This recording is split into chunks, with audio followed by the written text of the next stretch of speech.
I've been working out at Iron Form Gym for almost 2 years now. Same time, same routine. Monday through Friday, 8:30 p.m. The later hours help me avoid the after-work rush. I like having space. No waiting for machines, no forced small talk. Just me, my music, and the burn in my muscles. But lately I've felt watched. It started about a month ago. At first it was just a feeling. A weird tingle at the back of my neck when I was on the treadmill or in the stretching area. I'd glance up, but no one seemed out of place. Then I noticed him. I don't know his name. I don't think I've ever seen him touch a single weight. But he's always there. He never works out, never changes clothes. He just sits.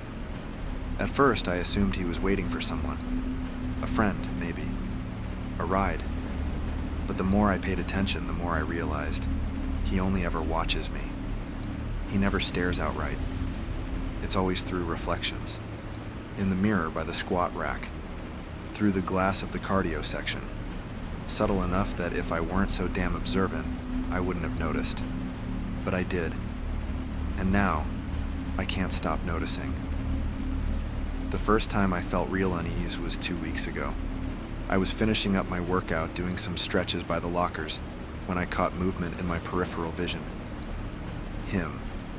He was sitting on one of the benches near the entrance, hands clasped together, staring straight ahead. I tried to ignore it, but when I reached down to grab my water bottle, I caught something in the reflection of the locker door. His head was turned, looking directly at me. I felt my stomach tighten. I snapped my gaze toward him, but by the time I did, he was looking away. My skin crawled. I shoved my things into my gym bag, trying to shake it off. Maybe I was overthinking it. Maybe he was looking past me. Maybe. But the unease stuck with me, riding my spine like a cold whisper. That night, I locked my apartment door twice. A week later, it escalated. I was on the rowing machine, finishing the last few minutes of my cool down. It was 9:45 p.m. The gym was nearly empty. That's when I saw his reflection in the glass window. He was standing near the vending machine, just far enough away that I could have ignored him. But I couldn't. Because even though I was looking straight ahead, I could see in the reflection that he was staring at me. Not just a glance. Watching. Like he was waiting for something. I forced myself to finish my workout, but my hands were trembling by the time I grabbed my things. I debated saying something to the front desk. Maybe just ask if they knew who he was. But what the hell would I even say? Hey, there's a guy who's not technically doing anything wrong, but he keeps watching me and I feel like I'm going insane. Instead, I told myself I was being paranoid. I kept my head down, walked straight to the locker room, and took my time packing up. But when I stepped back out onto the gym floor, he was gone. I exhaled, relieved. Maybe he finally left. Then, as I walked toward the doors, I felt it again.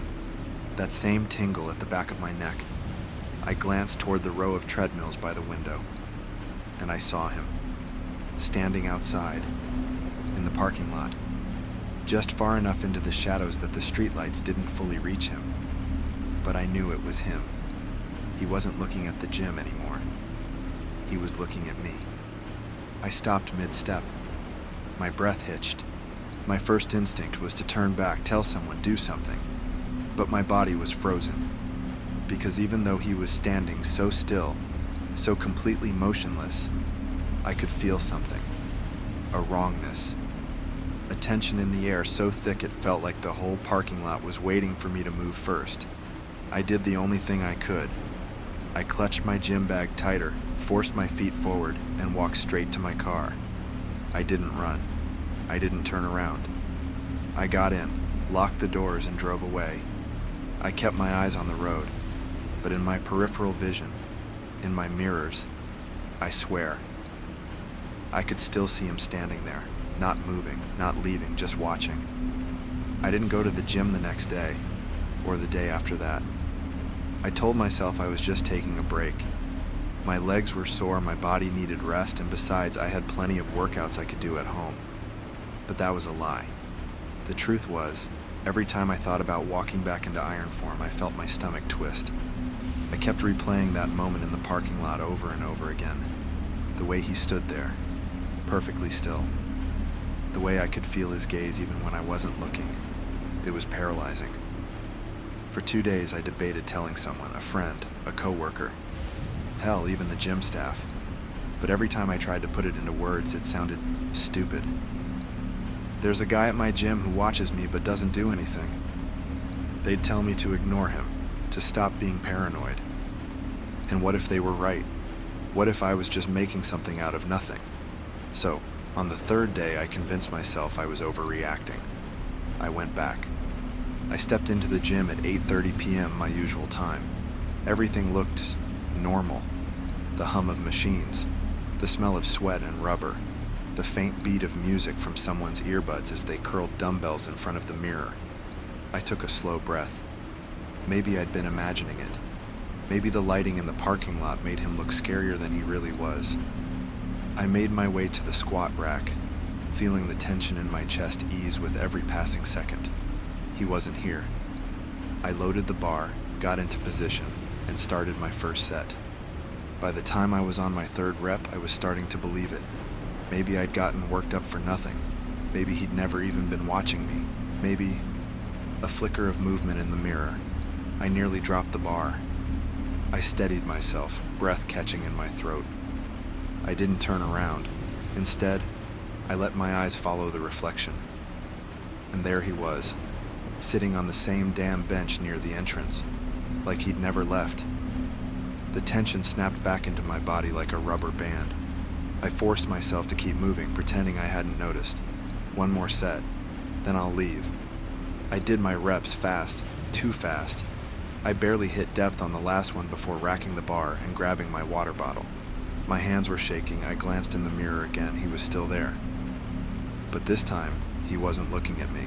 He was looking at the mirror, at my reflection.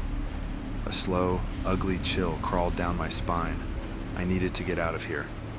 I didn't bother stretching, didn't even re-rack my weights properly. I just grabbed my bag and walked straight toward the locker room. I was done for the night. I changed fast, threw my hoodie on, pulled my bag over my shoulder, and forced myself to walk back through the gym. I told myself not to look, not to give him the satisfaction. But I did. He was gone. My stomach twisted. I moved faster, my feet nearly tripping over themselves as I pushed through the doors into the parking lot. The air outside was cold. The streetlights buzzed overhead.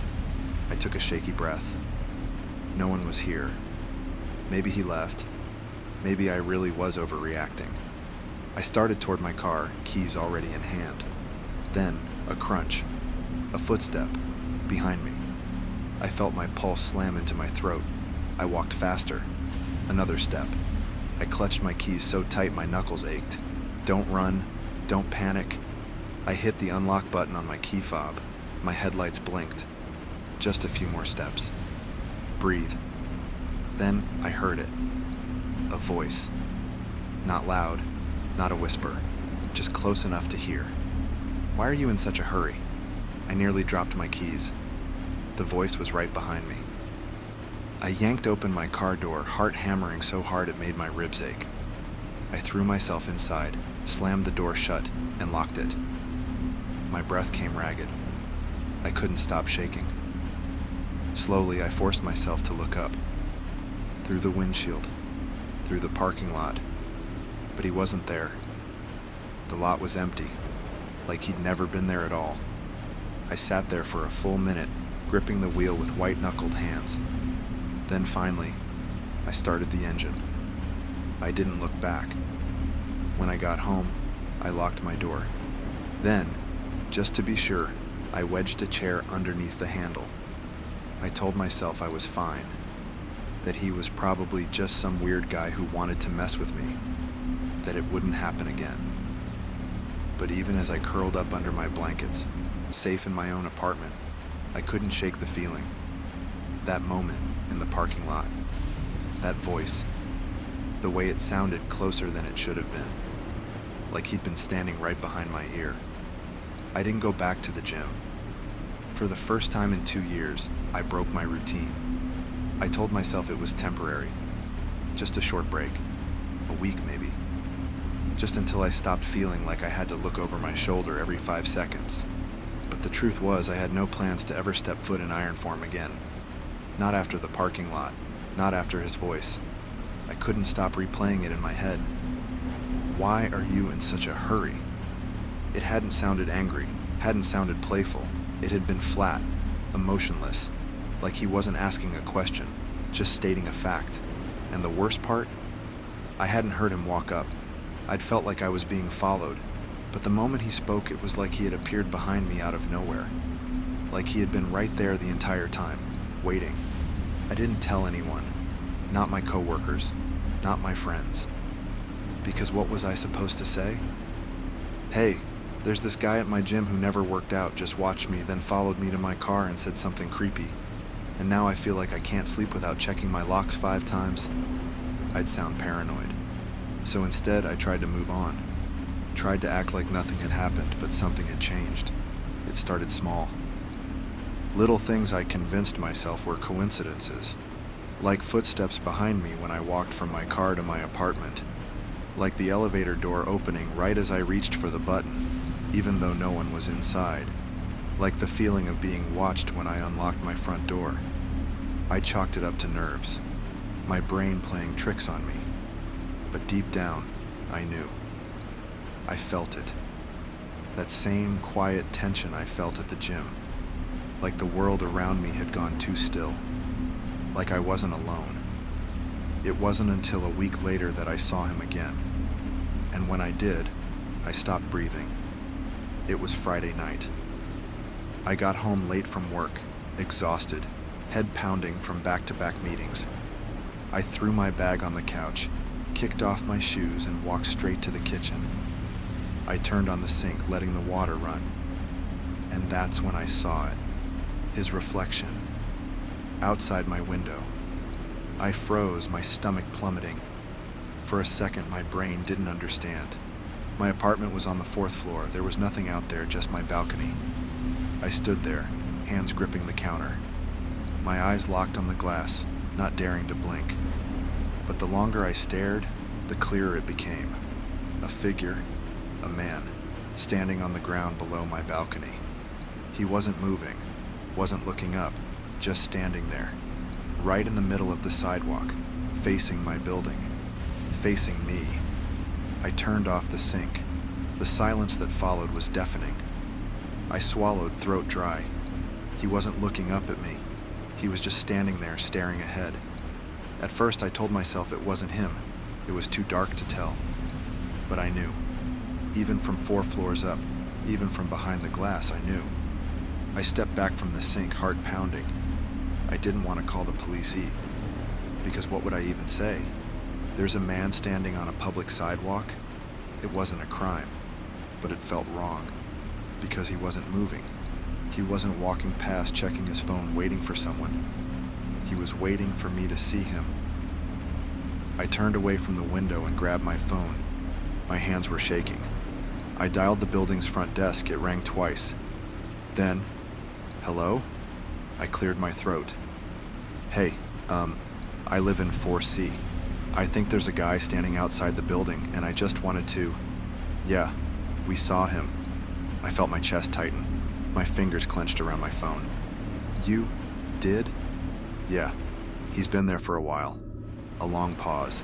Then, he's not trespassing though, so there's not much we can do. I swallowed hard. How long is a while?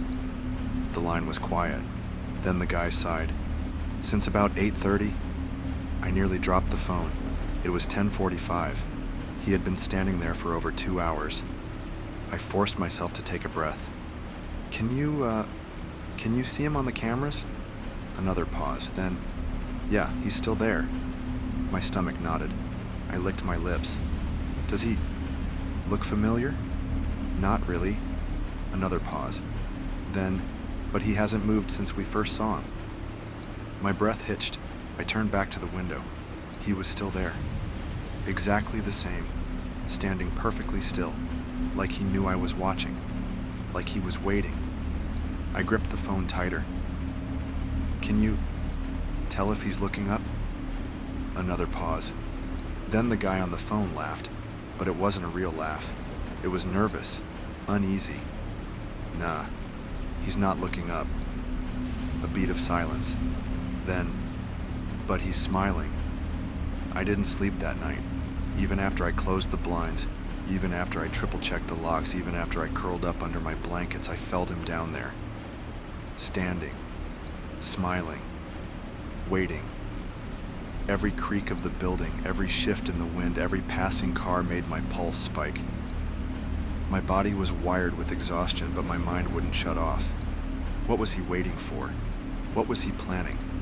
And worst of all, how long had he been watching me before I noticed?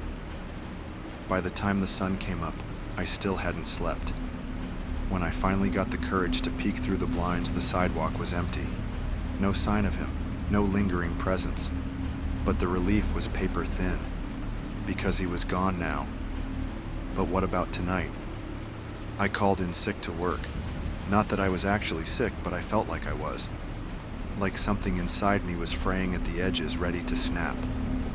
I spent most of the morning staring at my door, listening, half expecting to hear a knock.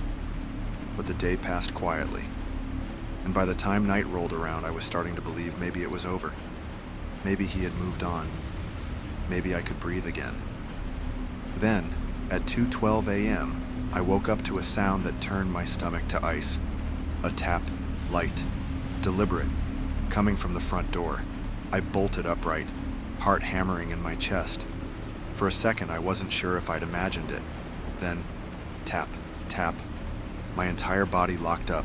I didn't move, didn't breathe.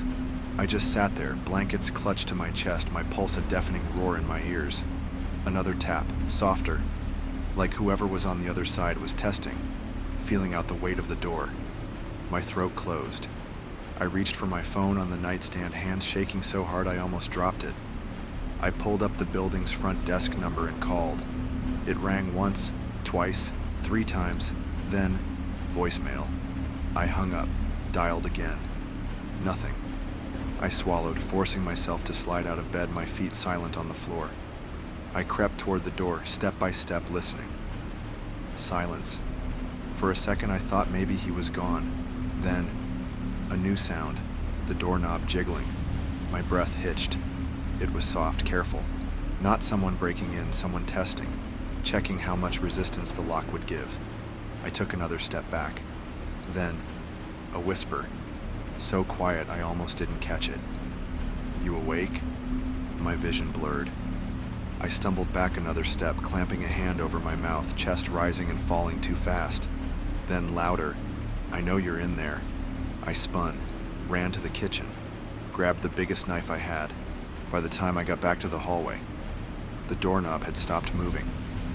I stood there, knife clutched in both hands, waiting for something. Anything. Seconds stretched into minutes. Nothing. I didn't move. I didn't breathe. Then, a slow scrape. Something sliding across the wood, right against the bottom of the door. Then, silence. My body locked up. I didn't move for almost an hour. Didn't even dare check the peephole. I just stood there, knife in hand, waiting, listening. And when I finally worked up the courage to look, he was gone. But he had left something behind. A piece of paper slipped under my door. I bent down, fingers trembling, and picked it up. There were only 2 words, written in small, neat letters. "See you?" I didn't go back to sleep, didn't call the police. I just started packing, because I knew. He wasn't done, he was never going to be done, and if I didn't leave now, I wasn't going to get the chance.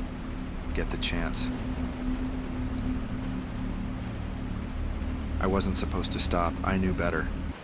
It was past midnight, I was alone, and I was already running on low fuel and bad decisions. But I had no choice. I had 2 more hours of highway ahead of me, and my gas light had been on for the last 20 miles. So when I saw the glowing neon sign of a 24-hour gas station, I pulled in, telling myself it was just a quick stop. In and out, 2 minutes. That's all it took. But 2 minutes was all he needed. The station was nearly empty. 1 other car was parked by the convenience store. A dusty, beat-up sedan, engine off, lights out. The air felt too still. I told myself I was being paranoid as I pulled up to the pump, cut the engine, and stepped out. The night air was sharp against my skin. I kept my head down, moving fast. Swiped my card and started the pump. I felt exposed standing there in the dim yellow glow of the overhead lights, like something was watching me from the darkness beyond the pavement. Then, movement. From the corner of my eye, I saw him, a man stepping out of the convenience store. He wasn't holding anything, no bag, no drink, just walking right toward me. I pretended not to notice and kept my eyes on the gas meter, my pulse thudding in my ears. I just had to wait for the pump to finish. Then I'd be gone. But he stopped right beside me. Too close, way too close. I gripped my keys. He didn't say anything at first, just stood there shifting on his feet like he was thinking something over. Then, "Your tire looks low." His voice was too casual. I glanced up just for a second. He looked normal enough. Mid-40s, gray hoodie, unshaven. The kind of guy you'd forget the second you walked past him. He gestured toward my car, the back one, right side. I followed his hand, oddly though. The tire looked fine. I forced a polite smile. "Oh, thanks, I'll check it." He didn't move, didn't nod, just kept standing there, watching. Something about his stare made my skin crawl. Finally, the gas pump clicked off. I grabbed the handle, shoved it back into place, and slammed my gas cap shut. I didn't even care to grab my receipt, just turned fast back toward my car. Then, it's real dangerous driving with a bad tire. I froze, not at the words, but the way he said them, low, knowing, like he wasn't warning me, like he was reminding me. My stomach twisted. I forced a nod. "Yeah, I'll check it." I yanked my door open and threw myself inside, locking it immediately. He didn't move, didn't step back, just stood there grinning through the window. I gripped the wheel, then finally, he turned and walked away. Slow, too slow. I didn't wait to breathe. I threw the car into reverse, tires screeching against the pavement. I pulled out fast, barely checking the road, hands white-knuckled on the wheel. By the time I made it back onto the highway, my heart was still pounding. I told myself I was overreacting, that the guy was just being weird, that I was tired and anxious and probably reading too much into it. I turned up the radio, trying to shake the tension off. A few more hours, then I'd be home. I told myself I was fine. I told myself I was safe. Then, 15 minutes later, my tire blew out. The second I heard the pop, I knew. A sharp crack, a violent pull to the right, then the sickening flap, flap, flap of rubber tearing itself apart. I gritted my teeth, fighting for control as my car jerked toward the shoulder. This was bad. I was going too fast. I eased off the gas, hands gripping the wheels so tight my knuckles ached. My car shuddered against the pavement, vibrating like it was about to fall apart. I veered to the side of the road, tires skidding against the gravel. Then, silence. The only sound was my own ragged breathing. For a second, I just sat there, heart slamming against my ribs, fingers trembling around the wheel. I couldn't think, couldn't process. I told myself it was a coincidence. It had to be. The guy at the gas station, he was just some creep, a weirdo trying to mess with me. He didn't actually do anything. But then, as I stared into the darkness of the empty road, my stomach twisted. Because what if he did? I exhaled, forcing my hands to stop shaking. I needed to get out. I needed to check the damage. I reached for my phone, praying for a signal. 1 bar, barely anything.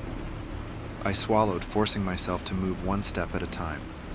I popped the door, cold night air rushing in, sending a violent shiver up my spine. The road was dead silent, nothing but trees and darkness stretching on for miles. I stepped out, keeping my ears open. No cars, no headlights, just me. And then, a noise. Distant, faint. The low rumble of an approaching engine. I stopped breathing. I turned my head slowly toward the road. The trees beyond the highway were pitch black, a thick wall of nothingness. But down the stretch of pavement, two distant lights appeared, getting closer, too close.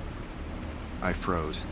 Every nerve in my body screamed, because even before I could see the car, I knew. It pulled up behind me slowly, headlights flooding my broken-down car with blinding white. A dull hum filled the air as the engine idled. For a long time, nothing happened. Whoever was inside, they didn't get out. I stood there, every muscle in my body locked. A second passed, then another. Then, the driver's door opened. My breath caught in my throat. A figure stepped out, and when the headlights caught his face, my stomach dropped. It was him, the man from the gas station. I forced my voice steady. "Can I help you?" He didn't answer. He just stood there, half his face still hidden in shadow, the dim glow of the headlights washing him out. Then, slowly, he tilted his head and smiled, a slow, drawn-out grin. I gripped my keys, my pulse hammering. I needed to get back into the car, now. But he stepped forward, casual, unrushed, like he had all the time in the world. "I told you," he murmured. "Your tire was low." My stomach twisted. I took a step back. He took another step forward. The space between us was shrinking, too fast. I took another step. Then, he lunged. I barely had time to react. I turned and bolted for the driver's side, throwing myself inside and slamming the lock down. A second later, thud. Something slammed against the window. My scream caught in my throat. He was right there, his face an inch from the glass, grinning, watching me panic, his hand pressed against the window, fingers spreading out, slow and deliberate. He tapped once, a light, almost mocking knock. Then he stepped back, raising his hands in mock surrender, and whispered, "It's okay, I'll wait." Then he walked back to his car and got in, leaving his headlights blazing into my car. Not leaving, not driving away, just waiting. I could still hear my heartbeat in my ears, loud, too loud. The headlights from his car blasted into my rearview mirror, casting long, warped shadows across my dashboard. He wasn't leaving, wasn't driving away. He was just waiting, like he had all the time in the world. I couldn't stay here. I glanced at my phone, praying for a signal. 1 bar, barely anything. I swallowed hard, forcing myself to breathe. Okay, think. The spare tire, I had one in the trunk. If I could change it fast enough, I could still get out of here, but that meant stepping out, into the dark, into the space between us. My stomach twisted. I couldn't risk it. Not with him watching, not with him waiting. I had to move, even if it meant driving on the rim, even if it meant destroying the car. I just had to get away from here. I gripped the wheel, forced my foot onto the gas, and pulled back onto the road. The car groaned beneath me, metal scraping against pavement in a high, wretched screech. I winced at the sound but kept going. I didn't look in the mirror, didn't check to see if he was following. I just kept my eyes forward, hands white-knuckled on the wheel. I hit 30, then 40, then headlights. Too close. I stole a glance at the mirror and my stomach dropped. He was following. Not fast, not aggressive, just staying behind me, keeping pace like he was enjoying this, like he wanted to see how far I'd go before I broke. I slammed the gas pedal down, 50, 55. The car shook under the pressure, struggling to keep up with the speed on a busted tire. Then, his headlights sped up. 60, 65. He was closing the gap. I clutched my keys, my breath shallow. Number, I had to lose him. Up ahead, the road stretched on for miles. Nothing but trees and blackness. I couldn't outrun him. Not with my car like this. I needed a way out. Then, in the distance, I saw it. A turnoff, a narrow gravel road disappearing into the woods. No lights, no signs. I made a split-second decision, and at the last possible moment, I swerved the wheel, turning onto the dirt road. My tires kicked up dust, my car rocking violently over the uneven ground. My heart slammed in my chest. For half a second, I thought it worked, that I had lost him. Then, headlights, flashing through the trees. I sucked in a breath. He was still following. Worse, he was gaining. I pushed the gas harder, ignoring the way my car shuddered beneath me. The road ahead was tight, lined with thick trees, barely wide enough for one car, but I kept going, faster, faster, until I saw it. A fork in the road. One path curved left, the other, a dead end. A dirt clearing surrounded by trees. I had seconds to decide. I veered left, then I killed my headlights. I held my breath. The darkness swallowed me. I yanked the wheel hard, pulling off into a thick patch of brush. I threw the car into park, my hands shaking violently. Then, I turned off the engine. The silence that followed was suffocating. I could feel the weight of the darkness pressing down on me, every inch of my body screaming, "Don't move." Then, gravel crunching. I sucked in a sharp breath.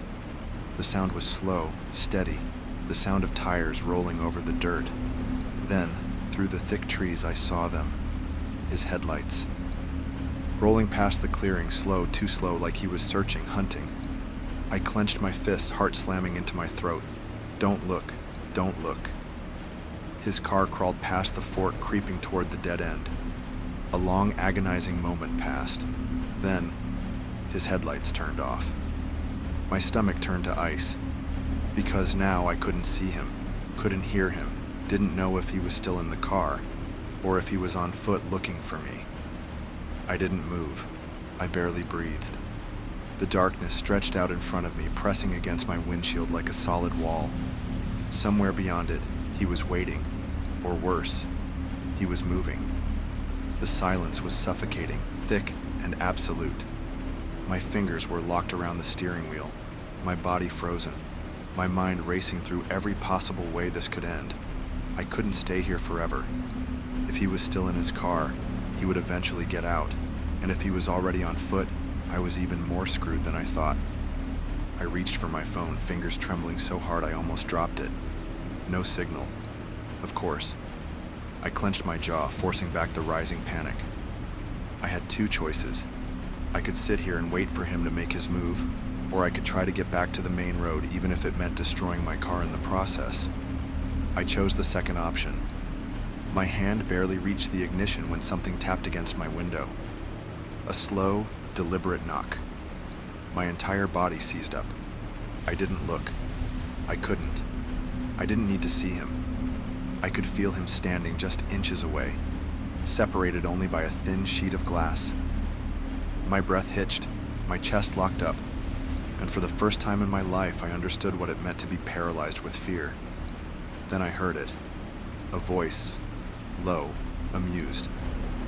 "You shouldn't have run." Something inside me snapped.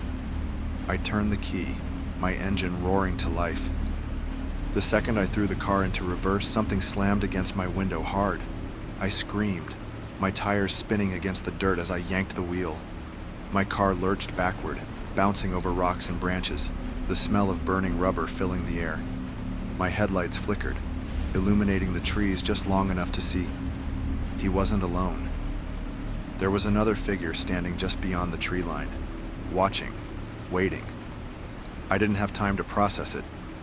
I twisted the wheel, throwing the car back onto the narrow dirt road, my busted tires shrieking in protest. My whole body was shaking, but I didn't care. I just needed to get the hell out of here. I hit the main road going way too fast. My car was barely holding together, but I kept pushing it, the speedometer needle jumping erratically. I checked my mirrors, expecting to see his headlights chasing after me. But there was nothing. No car, no figures, just empty road. I swallowed, trying to steady my breathing. My hands were still shaking. My knuckles were white. I just needed to put as much distance between me and that place as possible. Then, a sound from the back seat. A slow, deliberate shift of fabric. My entire body went cold. I didn't turn around. I couldn't. But I could feel it. The weight, the presence of someone sitting just behind me. Then, a breath. Close. Too close. Right against my ear. A whisper. "Told you I'd wait." The last thing I remember is the wheel jerking in my hands as my vision went black. Do you ever feel like someone's watching you? Not just in passing, not just the fleeting paranoia that fades when you check over your shoulder. I mean really watching you. Like they know your patterns, your routines. They know when you leave and when you come home. Like they know the exact moment you turn off the lights at night. I used to think that kind of thing only happened to other people, until I realized it was already happening to me. I live alone in a small apartment on the 3rd floor. Decent place, quiet. For the first few months, I never had a reason to feel unsafe. Then I noticed something off. It started with a glitch in my front door's smart lock. Some nights I'd come home and the lock screen would flash an error code. Nothing major, just a red light blinking instead of green. At first I thought maybe I'd entered the code wrong, but after a few days I checked the app history. It showed failed unlock attempts, dozens of them. At times when I wasn't home, my stomach sank. I reset the lock, changed the code, and figured it was just a system bug. But something kept nagging at me. It wasn't until the night I came home late that I realized it wasn't just a glitch. I got home around midnight. Work had been hell. As I approached my door, my gut twisted because the door wasn't fully shut. It was open by an inch. I stopped, just stood there, pulse pounding. Had I forgotten to close it? I never forgot to lock my door. I should have called the cops. I should have walked away. Instead, I pushed the door open. The apartment was silent. Nothing seemed out of place. The kitchen, the bathroom, the bedroom, all the same. Except for one thing. The closet door in my bedroom. It was open wider than before. I tried to tell myself it had always been that way. That maybe I'd left it open when I got dressed that morning. But as I got closer, I noticed something on the carpet. A single wet footprint, right inside the closet. I didn't sleep that night. The next morning, I convinced myself I had left the door cracked open. I checked the closet 3 times before leaving for work, closed it tight. When I came home that night, I hesitated before unlocking the door. I could feel it, that sensation, like when you're being stared at from across the room. I unlocked the door, pushed it open, and my heart stopped. The closet door was open again. This time it was wide open, like someone had been inside it, like someone had stepped out. The wet footprint from last night, it was gone. But the carpet was still damp. My entire body locked up. I stood in the doorway, staring at the closet, the apartment silent except for my own breathing. Then, I forced myself forward, step by step, into the living room, past the bathroom, down the hall. The air felt stale, heavy. I reached the closet. My hand trembled as I gripped the edge of the door, and then, in the dim light from the street lamp outside, I saw it. A fingerprint, smudged into the inside of the closet door. Someone had been holding onto it from the inside, watching me, waiting. I stumbled back, my mind screaming for logic. Maybe it was mine. Maybe I had left it there days ago. But deep down, I knew better. Someone else had been in there, and they were still coming back. I couldn't sleep. I lay in bed, staring at the closet. Every creak, every whisper of wind through the apartment felt wrong. I kept telling myself I was overreacting, that the fingerprint on the inside of the closet door was mine, that the wet footprint had been an old stain, that the open closet was just me forgetting. But I knew better. Something was off. I grabbed my phone, pulling up the security app connected to my smart lock. My stomach sank. Because there, in the log, was a new failed attempt. 11:42 p.m. Someone had tried to get in. Minutes ago. A cold sweat broke out over my skin. I checked my apartment again. Every corner, every closet, the bathroom, the kitchen, under the bed. Nothing. But the feeling didn't go away. Someone had been at my door. I locked the deadbolt, set my phone face up on my chest, and waited. Sometime around 2 a.m. I started to doze off. That's when I heard it. A knock, not loud, not urgent, just a single soft knock. I froze. It wasn't from the front door. It came from inside my apartment. I sat up so fast my vision blurred. My ears rang with the silence that followed. Then another knock, software deliberate. This time, I knew where it was coming from. The closet. A cold pressure settled in my chest. I reached for my phone with trembling fingers, about to dial 911. But the moment I moved, the closet door creaked open. I didn't wait. I bolted from my bed, ran straight for the front door, fumbled with the locks, and then I was outside. Barefoot, heart hammering, breathing so hard I thought I was going to pass out. The hallway was empty, silent. I turned, staring back at my apartment. The door was still wide open. And the closet? The door was shut again. I called the cops. The officers were polite, professional, but I could tell they didn't believe me. They swept the apartment, checked the locks, and looked through every closet and cabinet. Nothing. No signs of forced entry. No footprints. No evidence of anyone inside. "Are you sure you didn't just dream it?" one of them asked. I swallowed hard. I was awake. It knocked. The officer gave me a skeptical look but nodded. "Well, we've logged the call," he said. "If anything else happens, give us a call. We'll send a patrol car to drive by a few times tonight." I thanked them, but I already knew. They weren't going to help. I wasn't even sure they could. Because I had a sinking feeling whoever had been inside my apartment tonight, they hadn't left. They were still coming back. I barely slept after the cops left. Every noise made me jump. At some point, exhaustion took over, and I drifted into a shallow, restless sleep. The next morning, I checked my doorbell camera feed. I almost wished I hadn't. At 3:24 a.m., less than 30 minutes after the police left, someone walked past my door.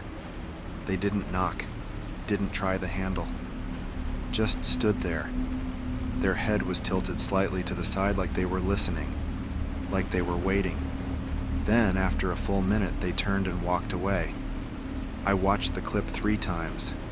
The person was tall and thin, wearing dark clothes, barefoot. I couldn't see their face, but I knew, deep in my gut, it was them. And they weren't done with me yet. I didn't go to work that day. I told my boss I was sick, but the truth was, I was terrified. I sat on my couch, staring at the front door, replaying the doorbell camera footage over and over. The figure, the way they stood there, listening. I kept asking myself, what were they waiting for? If they wanted to break in, why hadn't they? I should have packed a bag, left for a hotel, gone anywhere but here. But fear does something weird to you. It makes you freeze. I kept telling myself, the police checked the place. The doors are locked. The security system is armed. But deep down, I knew. Locks don't stop someone who already knows how to get in.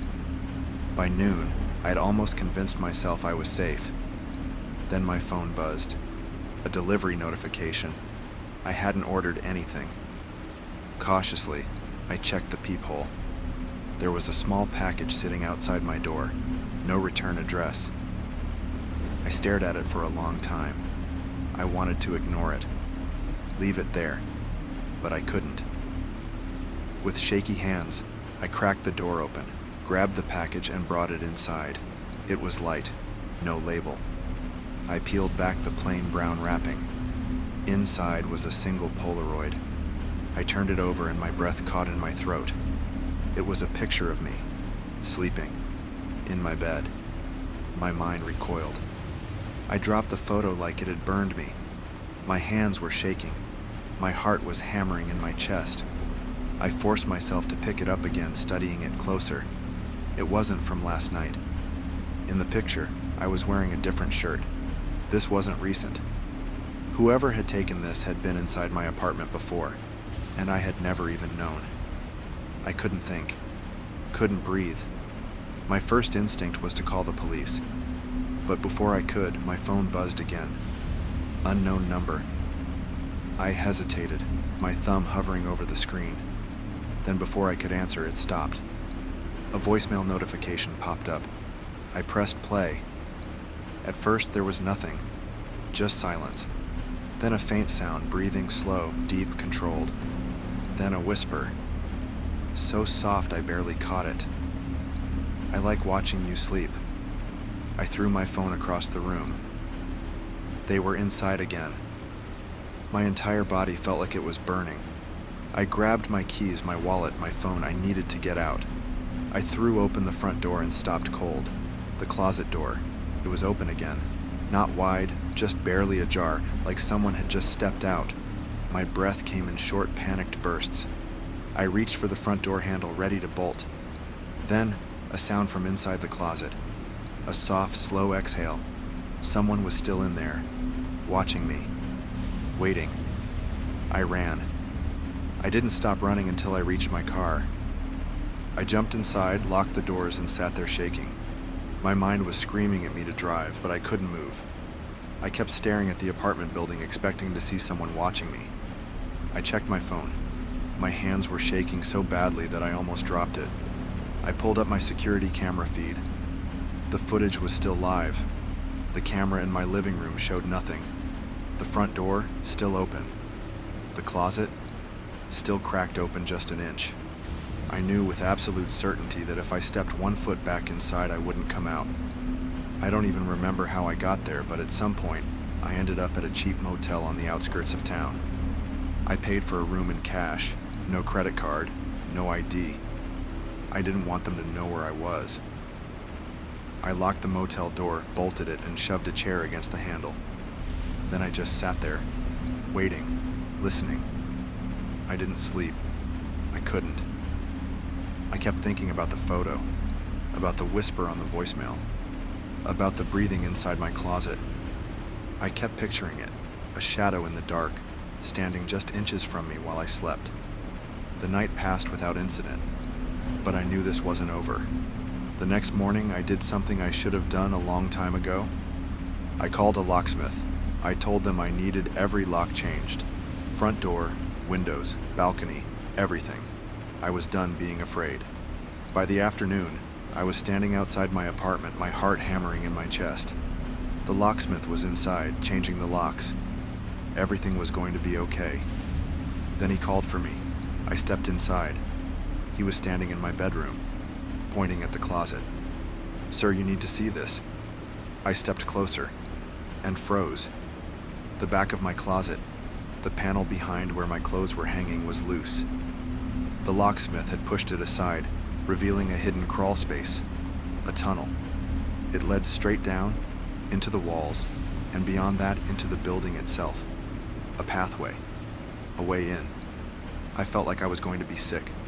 I had been living with him this entire time, sleeping, eating, showering, and he had been in the walls, watching me. I called the police again. This time they took me seriously. They searched the tunnels, found evidence that someone had been living in them. A mattress, empty food wrappers, a collection of photos, all of me. Some from weeks ago, some from last night. But they never found him. He was gone. And the worst part, I know he's still watching. Somewhere out there, waiting for me to let my guard down. The end or not. I moved. I changed my number. I left the city, but some nights I still wake up to the feeling of being watched. Some nights I hear my phone buzz, and when I check, there's a message from an unknown number. One simple sentence: "I found you." It started on an ordinary Tuesday morning. I was at my favorite coffee shop, the one with the mismatched chairs and the barista who always remembered my order. I was tucked into my usual corner, laptop open, headphones on, trying to drown out the world with a playlist of lo-fi beats. That's when he walked in. I didn't notice him at first. Not until he was standing right next to my table, too close, his shadow falling across my screen. I looked up, startled, and there he was, tall, mid-30s, with a smile that didn't quite reach his eyes. He introduced himself as Ethan, said he'd seen me around and just had to say hello. I was polite, of course. I always am. I smiled, said thanks, and went back to my work hoping he'd take the hint. But he didn't. He started rambling about how he loved the cafe too, how he was new in town, how he thought we had a connection. I kept my answers short, my tone firm but not rude. Finally, after what felt like an eternity, he left. I breathed a sigh of relief and went back to my latte. 5 minutes later, my phone buzzed. It was a text from an unknown number. That was rude. My stomach dropped. I stared at the screen, my fingers trembling as I typed back, "Who is this?" The response came instantly. "You know who." I looked around the cafe, my heart pounding. Ethan was gone, but the text felt like he was still there, watching me. I blocked the number and tried to shake it off. Maybe it was a prank. Maybe it was a wrong number. But deep down, I knew. It was him. The texts didn't stop. They came from different numbers every time. Always short, always chilling. "You look pretty in blue." I was wearing a blue sweater. "Your latte's getting cold." I hadn't touched it in 10 minutes. "Don't ignore me." Oh my God, this guy's insane. I stopped going to the cafe. I changed my routine, started working from home, but it didn't matter. The text kept coming. He knew things he shouldn't. Like the fact that I'd started taking a different route to the grocery store, or that I'd bought a new plant for my apartment. It was like he was always there, just out of sight, watching. I went to the police, but they couldn't do much. The numbers were all burner phones, untraceable. They told me to change my number, so I did. It didn't help. The texts started again within hours. Nice try. Things escalated quickly after that. I started seeing him everywhere. In the park, at the gas station, outside my building. He never approached me, just stood there, smiling that same empty smile. I stopped leaving the house altogether. I installed cameras, changed my locks, even got a restraining order. But it didn't matter. He always found a way in. One night, I was lying in bed trying to sleep when my phone buzzed on the nightstand. I didn't want to look, but I couldn't help it. The message was a photo, a blurry, dark image of my bedroom. The caption read, "Sweet dreams." I called the police, but by the time they arrived, he was gone. They found footprints outside my window and a cigarette butt in the bushes, but nothing concrete. I spent the night at a friend's place, too scared to go home. The breaking point came a week later. I was walking home from the grocery store, my arms full of bags, when I felt that familiar prickle on the back of my neck. I turned around, and there he was, standing at the end of the block, watching me. I started walking faster, but he followed, keeping his distance but always there, always watching. I broke into a run, my heart pounding, my breath coming in ragged gasps. I could hear his footsteps behind me, steady and deliberate. I fumbled with my keys as I reached my building, my hands shaking so badly I could barely get the door open. I slammed it shut behind me and leaned against it, trying to catch my breath. That's when I heard the knock. Soft at first, then louder, more insistent. I didn't answer, I couldn't. I just stood there, frozen, as the knocking turned into pounding, the door rattling in its frame. And then, silence. I thought it was over. I thought he'd left. But then, I heard the sound of breaking glass. He was in. I don't remember much about what happened next. It's all a blur of screams and struggle, of trying to fight him off as he dragged me toward the bedroom. I remember the look in his eyes, cold, empty, like he wasn't even human. I remember the sound of the police sirens, the way he froze when he heard them, the way he tried to run but didn't make it far. The cops found him hiding in the alley behind my building. They found his car too, parked a few blocks away, filled with photos of me, notes scribbled in his handwriting, and a stack of burner phones. He'd been watching me for months, planning, waiting for the right moment. It's been 5 years since that night. Ethan's in prison now, serving a 25-year sentence for violating probation and receiving his third strike for stalking, burglary, and attempted kidnapping. I check on him from time to time just to make sure he's still locked up. He is, and he will be for a long time.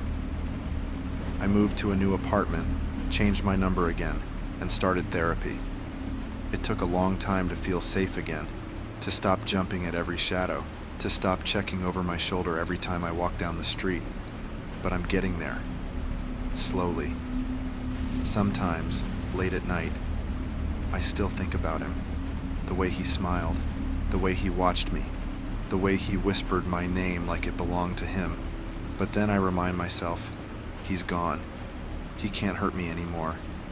And yet, every now and then, when my phone buzzes with an unknown number, I can't help but feel that old fear creeping back in. I tell myself it's nothing, just a wrong number, just a prank. But deep down I know I'll never feel completely safe again.